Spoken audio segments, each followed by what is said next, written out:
این موضع شفاتی راهی بین دهه گلوبود و دهه وسیع عبود میپوشد که با پیشنهاد جماعت دهاتی به نام عبدالعوض ناحیه وسیع این نهال‌های ارچه 2 سال قبل شناخته شده انا همین طرف در حالت خوب نگاه داشته شدند.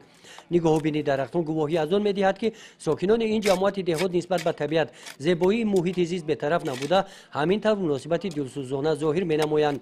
امسال هم ساکنان دهه گلوبود اقدام گرفتند که با شیله به استقبال نوروز طریق حشر محیط این طبیعت موضع را باز هم زیباتر نمایند. با دستگیری حشرچیان بخینیال‌ها ملایم گردانیده شده خار و خس بیگانه و پرتوها را از شفاتی راه تازه کردند. اکثریت کوروی که در دهه گذرانده میشد با واسطه حشر گذرانده میشود، چون که حشر یک غیر از اینکه بسیار کارها رو انجام میدیم بین مردم یک دلگرمی یک سرجمی هم میآورد.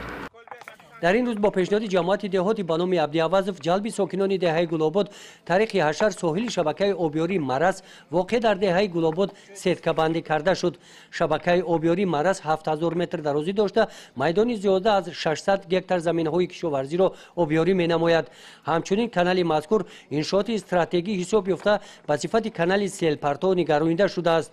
تا این کارها در حدود این جماعت دهات در دهه گلوبود زیاده از 600 متر کانال‌ها سالها تازه نشده با پیشنهاد جماعت دهات طریق حشر انا همین طرف تازه کرده شده خوف فرآمدن سیل را پیشگیری می‌نمایند. گزارش خواجه نظریف خدای نظر ظهوروف از ناحیه واسع برای برنامه اطلاعاتی نوید.